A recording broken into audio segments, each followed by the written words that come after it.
Welcome to Rise and Grind, the podcast by DocuBath, where we bring inspiring stories and meaningful conversations to you. Whether it's about innovation, resilience, and social impact, we explore stories that truly matters. Today we have a special guest with us. I am Pallavi, your host, and I have with me my co-host Kathleen. Hi, hello everyone, and thank you, Pallavi, for introducing me. And today we are joined by our incredible guest, Mary Jones, and she's a seasoned development professional specializing in adolescent programs and social change. She has many years of experience with UNICEF and other NGOs as well, and she has also led uh, impactful programs regarding marginalized communities as well.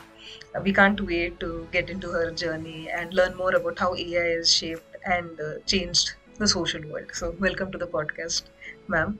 Thank you, Ms. Kathleen, and thank you, Ms. Pallavi, for this great opportunity to be part of your podcast. Thank you. Yeah, thank you so much, ma'am. Like people will be very enlightened about your journey, what we are going to get through right now. So yeah, let's start this conversation with you. Like as we know, your work in public health and social impact is truly inspiring as we know. Like what first motivated you to enter this field and how have your experience shaped your view to the social change? Well, my entry into the social work or the development or health sector was definitely not a straight path. It was a calling that found me. I should tell you that I started my career as a lecturer in life sciences, but the reality outside the classroom quickly captured my attention. So just passed out of my post graduation, got into a position as lecturer, and there's not much of preparation required also to take a class. So I used to take my class and sit, and I somehow felt idle and didn't have any exciting things to do. So apparently I was able to see the other side of the society, and something outside the classroom captured my attention, where I have seen communities struggling with deep-rooted social issues and health issues, and these health issues impacting children, they dropping out of school. And during that point in time, HIV was at its peak, and I was somehow had inclination to work or do some research around this HIV AIDS. Then during that time, I felt I should do something more than teach. So that's where I stepped into the communities, where I worked directly with HIV/AIDS programming and worked directly with the people living with HIV/AIDS. And from then onwards, no turning back. It was very inspiring. Like it's not easy for everybody to go through all this and then go into this fields. Like as someone who has worked closely with like vulnerable children's different kind of communities, do you believe that technology such as AI can help like identify at-risk kids or improving interventions program? Any way like AI is helping this field? Yeah, well, I've been working with adolescents and children for almost 2 decades now, and have seen children at different vulnerabilities.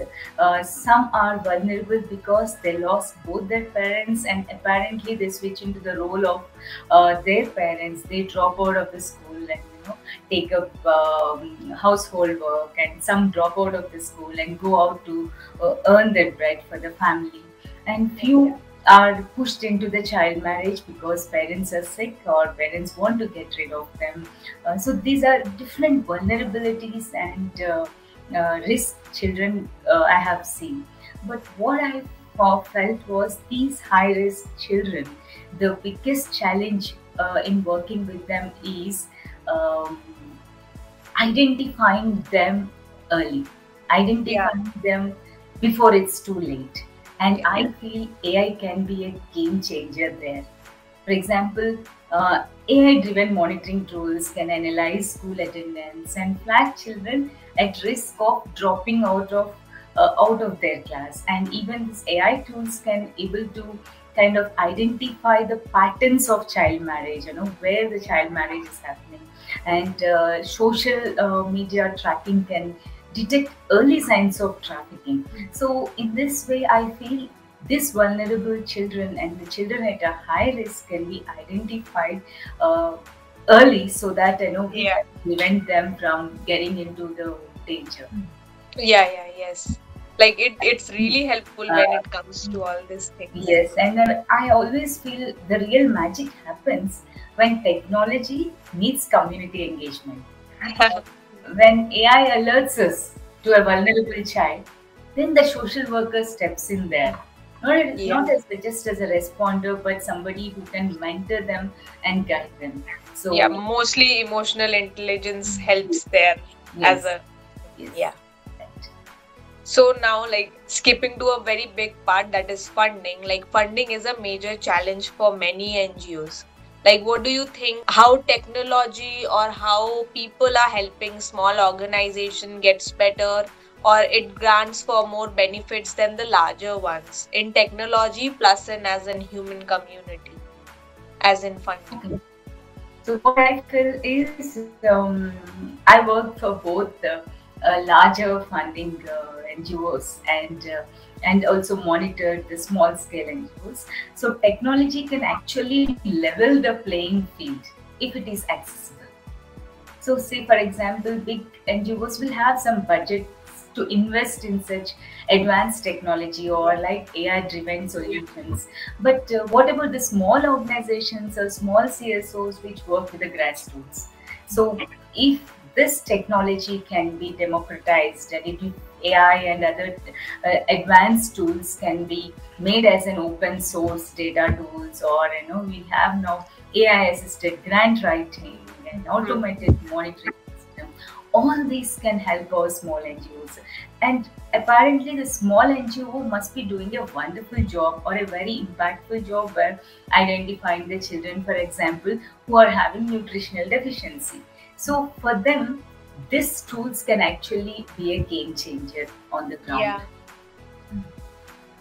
Yeah, like it can support human led efforts, right? If you are keeping people, and it can only AI can help people working as in 10 times. So it will be very helpful if AI does it. Yeah, I understand. So yeah, I would like to give my mic to Kathleen for now. She can move forward with that. Sure. Thank you, Pallavi. So, before we get started, I have one main question that I think everyone has heard of, like the myth that AI will take over our jobs. So, what is your opinion when it comes to AI? Like, do you think AI could take over certain tasks in the NGO world or some human-led efforts? Or is it even sensitive to child welfare? AI will be definitely a powerful tool, but human intervention will remain irreplaceable. That's in my opinion. So no AI can replace the warmth of a counselor talking to an HIV affected or a survivor of trafficking or somebody who's fighting with cancer. Or no AI can replace the trust built by an outreach worker in a marginalized village, right? So it's the future isn't about AI versus human-led work. It's AI enhancing human work to a greater extent. So it is nothing, there's no competition. It's like we have to go hand in hand. So AI can help a social worker analyze the patterns of, for example, child protection cases so that the intervention is faster. So that's the future I see. Yes, actually, yeah. And even your previous responses also, as you stated, AI can analyze like patterns in child trafficking and also support NGO workers in avoiding such cases. So, and it's another question that I have, like mostly you yourself and many other teams, you guys go into the field, collect data, and then give it policymakers to create a decision so that it impacts and benefits the marginalized community. So how do you think AI can help in this field, or it can remove biases such as this? AI is only as unbiased as the data it learns from. Yes. If we feed it with a biased data, it will make biased decisions. Yes. So the key is to build a tool that are transparent and which are ethical, and above all, the most important thing is community driven. Hmm. So if we have these things in place, so AI and the policy making will be a great thing to go forward. Definitely. So in the NGOs that you have worked in or are continuing to work in, have they ever used an AI that helps in uh, decision making, the pattern analysis, or they are planning to work to create such an AI for the benefit of marginalized countries? Well, AI has taken up very recently. So through in all the past years, AI wasn't there. The technology was there, but AI was not at this prime attention as we are Yes. using it now.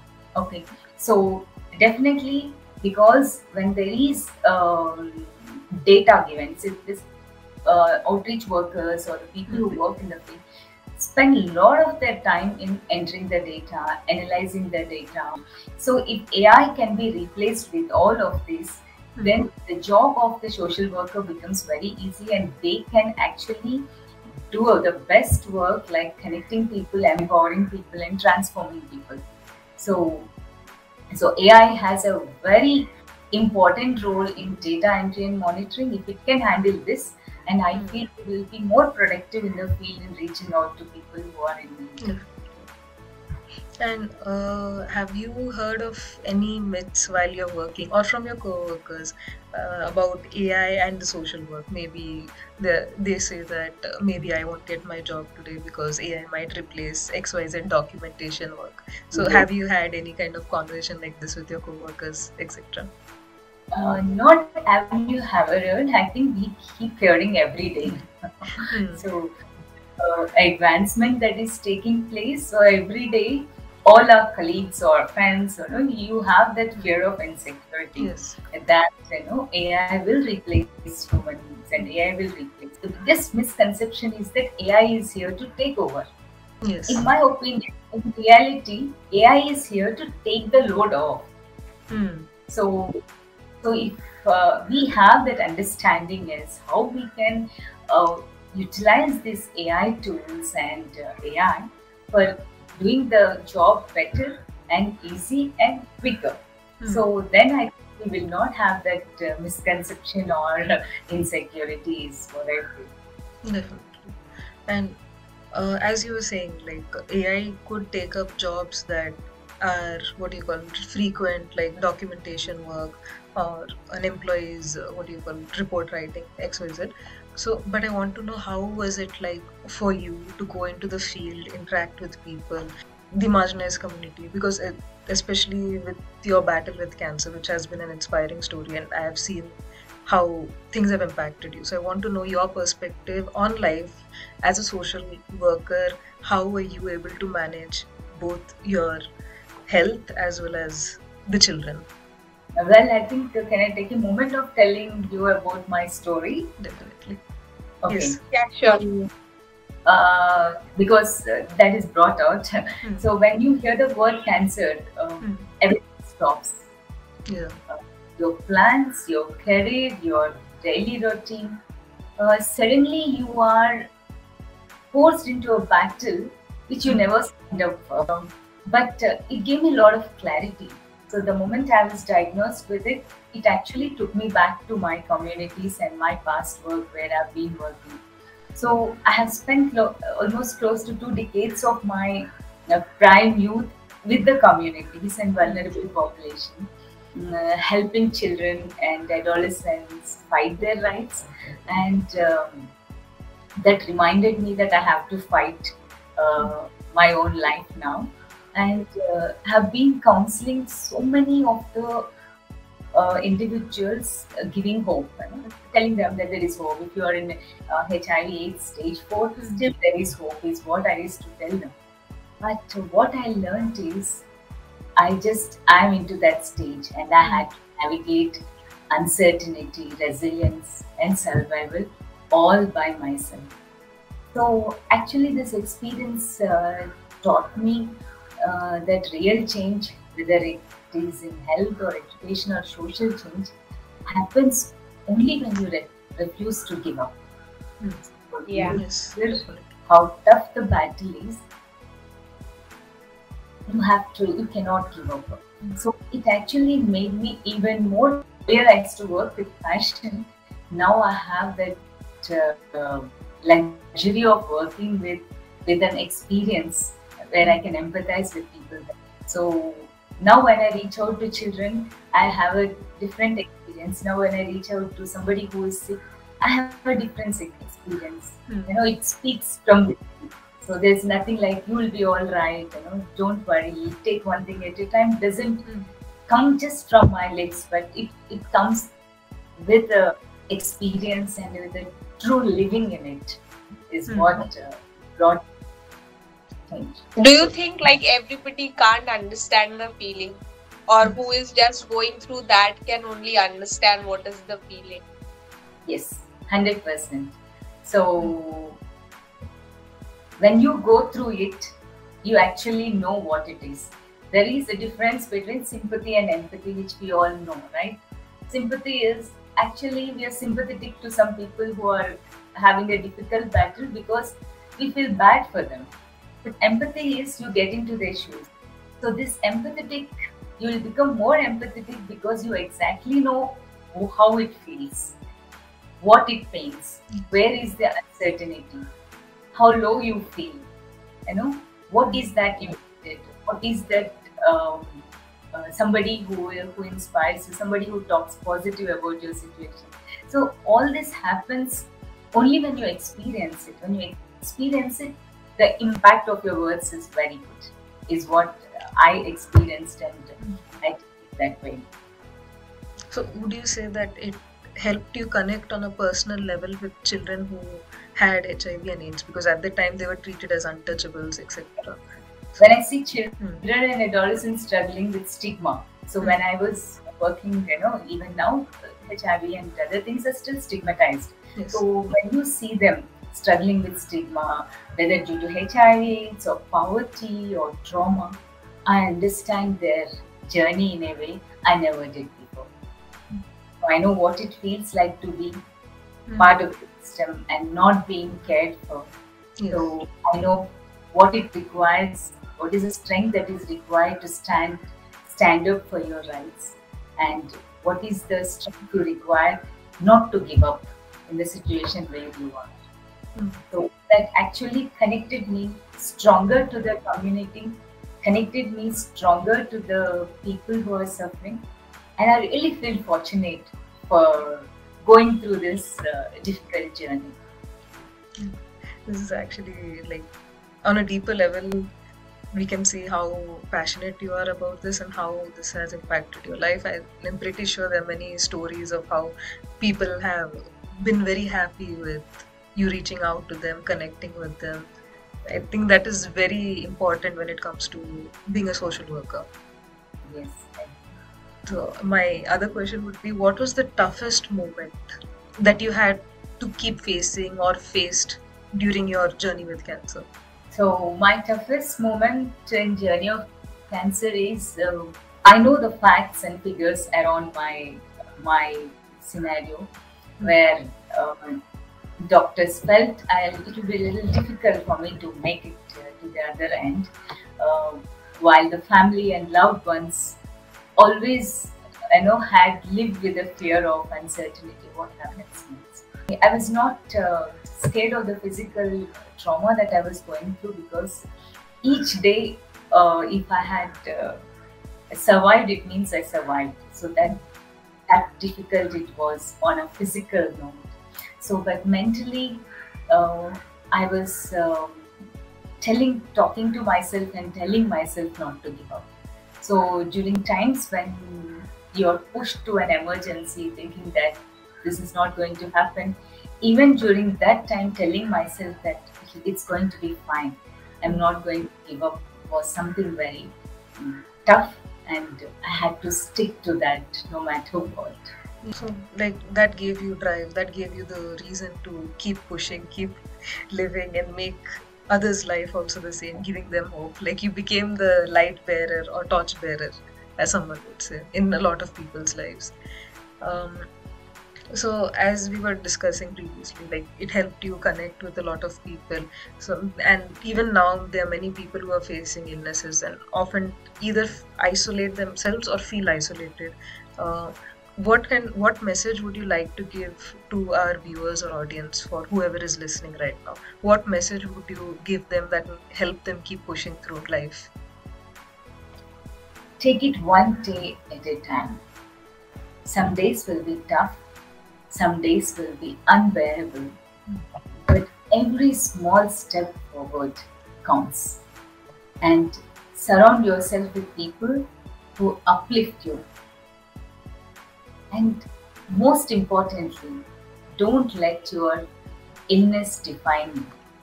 Your story is bigger than your diagnosis or illness. So there is a bigger story that you can paint if you don't give up and take one step at a time. So true. Like, I'm so enlightened by your words. Like, this has been such an insightful conversation. Like, thank you so much for sharing your journey, your remarkable work, and how you preserved through such challenging times with yourself also, plus with others. You brought all us together. Ma'am, if you have any story that you can tell us about someone you reached out to and helped.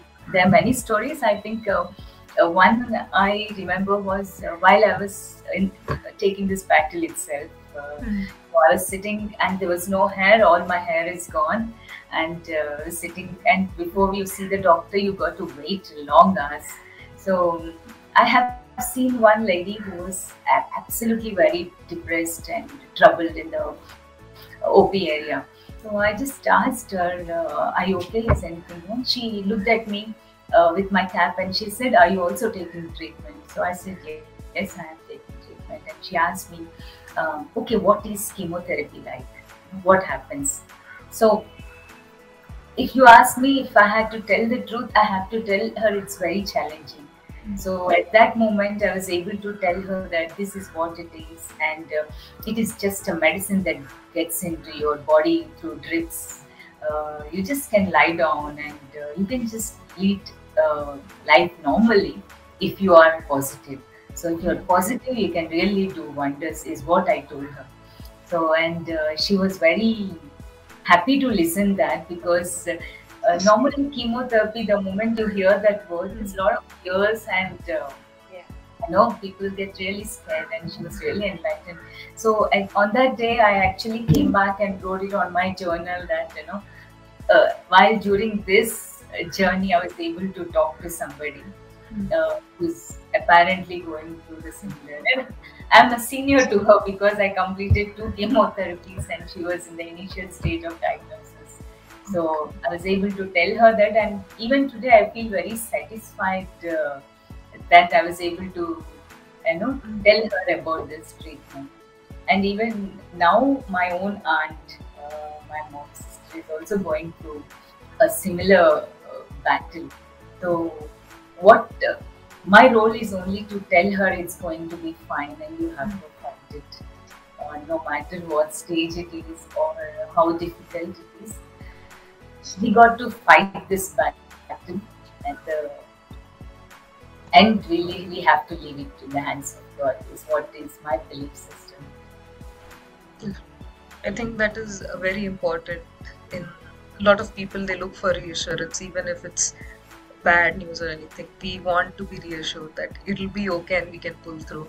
And I'm very happy she found you to be her supporter and guidance also in that period of time. So basically what happens during this time is lack of, the technology also scares us sometimes, reading all different things. And frankly speaking, during this time, during my journey, I did not look at internet. I did not look at what is my stage 4. My cancer was stage 4. I didn't look at what is my survival percentages. I just didn't look at any of that. I just stayed calm to myself and wanted to see how it goes. And there will be no hope. there'll be situations where you feel so hopeless. So, identifying that little hope in you will keep you going is what it, I think that is the most important part when you go through such tough times. Mm. Just 1% hope also Yes. make you go through that thing. yeah. This reminds me that even with technology making us strong, or in general, it's our ideation as a technology is a very strong thing. It reminds me that our human nature, our determination is much stronger. We are more resilient than anything in the world, in this changing world especially. So, based on this, thank you so much for joining us today on our podcast. And it has been a very enlightening journey for us to get to know you on a deeper level. And I'm pretty sure a lot of our audience would also love to know you and your journey. Thank you, Kathleen and Pallavi, and Thank you yeah, so much. I hope my journey will help people. And if anybody needs support, you can give my number, and I'll be happy to talk to them. Sure. We'll be Sure. giving email IDs as well. So I hope anyone who wishes to get any kind of guidance or just get an idea of how to go through things in life, they can definitely reach out to Mary ma'am. Thank you. Thank you.